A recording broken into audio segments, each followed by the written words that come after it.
In 1967, Wilderness Trails was started by a man named Earl Best.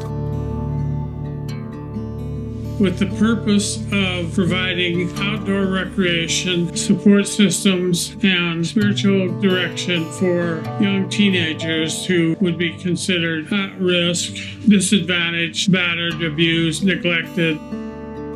We didn't want to turn away any child that was struggling. In 1964, Jack and I moved to Portland with our 3 little boys so he could attend Multnomah School of the Bible. We were brand new Christians, and his idea of Christian service would be to pastor a little church. So after he'd gone to Multnomah for 3 years, in the summer he got a job at Youth Adventures. It worked at that time with delinquent kids out of the state schools. Jack got a job there because they did summer camping programs with these kids, and he thought that sounded like fun. At Youth Adventures, he met Earl Best. He and Jack met up that summer, and they just really liked each other. Earl had already done the paperwork for Wilderness Trails. It was a legal nonprofit, but he hadn't done any camping yet. And Jack was absolutely overwhelmed with the idea that you could have a ministry where you worked with teenage troubled kids, which he had been one, and I'm not kidding. He really was a genuine teenage troubled kid when he was in high school. So he had a real way of ministering to them and to do it in an outdoor setting that he absolutely loved. Earl Best, Lester Stevens, and Bob Robertson got together to form the Corps.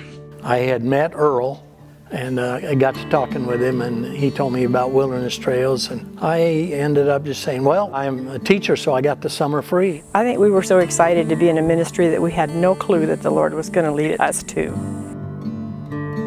Earl Best decided to use outdoor recreation as a vehicle, and our philosophy was basically that counseling is very much more effective when you build a relationship with the kid.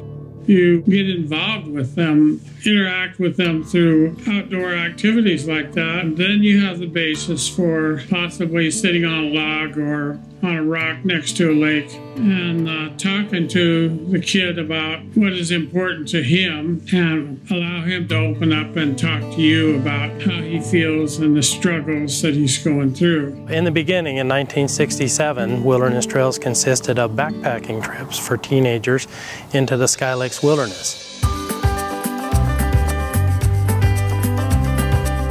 The first thing I did was talk to Martin Greer, who is a rancher here on the Applegate, about the possibility of using a spot on his ranch to develop a little camp, and he said yes. So I went up there and I cleared out 6 sites for camps and a campfire circle. Got that done, and then kind of ignored it for a while until May. I can remember going up to Martin's and checking the camp out, and there was poison oak about 6 inches high everywhere. I thought, well, this is not going to work. Then I remembered that a guy named Eldred Charlie had approached me when I did a presentation at Jackson County Foster Parents Association. And Eldred had come up and said he owned property up on the Dead Indian Road with a little pond on it. And that if the need arose, I would be welcome to take the kids up there at camp. So I went back to Eldred and asked him about it, and he said yes. I don't know how Pat Smith ever got everything ready to leave. All the physical preparations those first few years took place at our house.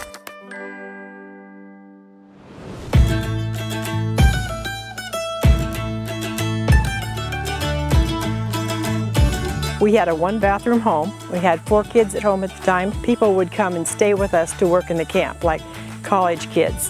One summer we had 4 different college kids living in little trailers in our backyard. All the laundry was done in my house. All the eating was done in my house. We brought all the camp food, was packed in all the little containers we used in those days in my house. When the trails trips came back, everything was washed in my house. Nearly 10 years we worked out of our house, but it was fun. It really was fun. And just after a few short years, they had the desire to provide camps for younger kids. I was realizing that we had built relationships with a lot of teenage kids, and those kids had siblings, and those siblings were displaying the same kind of traits that the teenagers were showing. So they wanted to purchase a piece of property that they could develop into their own camp. We had 21 boys, 8 to 10. We started on Monday, and about Thursday, the 3 team leaders approached me and said that they wanted to go home because they weren't relating very well to these younger kids. And I told them I didn't see how we could do that. We had caseworkers who would be there to meet us and parents who had maybe used that as a chance to get away for a weekend, and they wouldn't be home.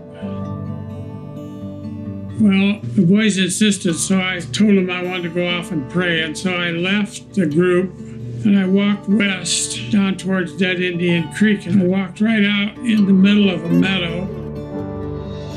I stopped and realized this is the piece of property that I'd been looking for. Beautiful meadow, little stream meandering through it, lots of rolling hills.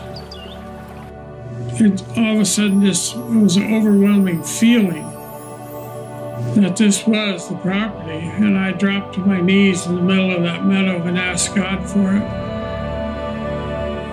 Being there seemed like just such a gift from the Lord that it was awesome. And it was in 1972 when we purchased camp property up by Howard Prairie Reservoir on the Dead Indian Road.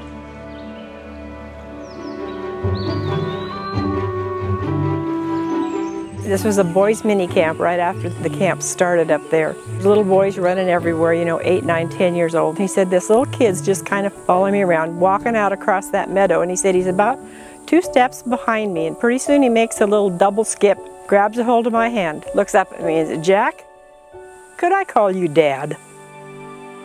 Broke his heart. Still brings tears to my eyes to hear it. These kids were so hungry for somebody to be meaningful in their lives.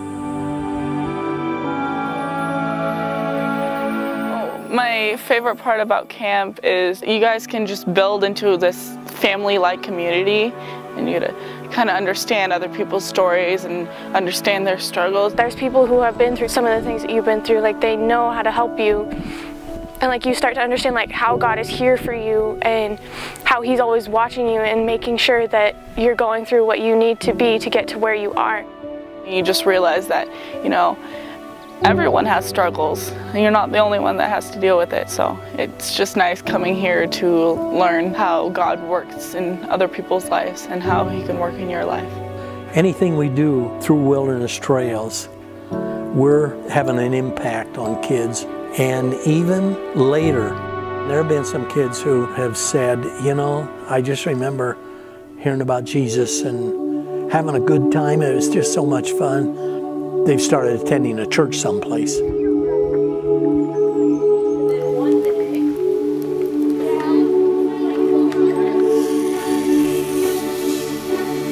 I really love this camp. It's so much fun. It's amazing. It's world-learning. We actually get to experience things that probably other kids won't.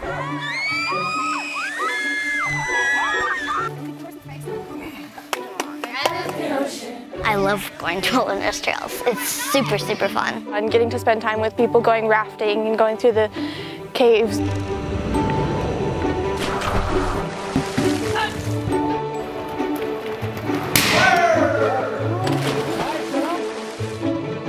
And I do gotta say, with the Lord in this trip, it does brighten my day. It's really eye-opening to see all the different things that people are going through and how God has helped them in their lives. Being here has encouraged me to grow my faith in Jesus. God has many ways on blessing our lives. He has a plan for us. I truly believe that God is really there for us. If I have kids, I would definitely send them here. If I was to have kids, I would bring them here a lot and teach them about God and why He's important.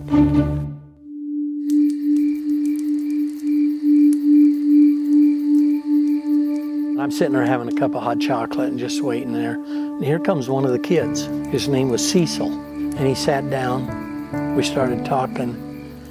And he said he'd like to know more about this Jesus and helping you change or something. So we talked I told him about it, and he invited Christ into his life. So next night, after the campfire, I did the very same thing. I thought, I'm just going to enjoy this, and all of a sudden, here comes Cecil, and he's bringing his good buddy, Chuck, with him. And they were close. They were really close. But he said, Chuck needs to hear about Jesus.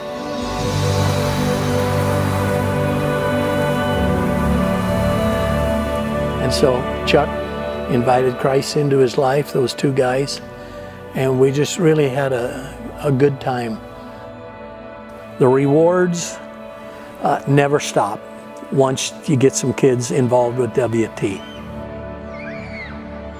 The original vision that Earl Best had of Wilderness Trails was to share the gospel with many kids through outdoor camping and youth experiences. To this day, that's still the same goal of Wilderness Trails 50 years later, and we are just blessed to still have that commitment in the program.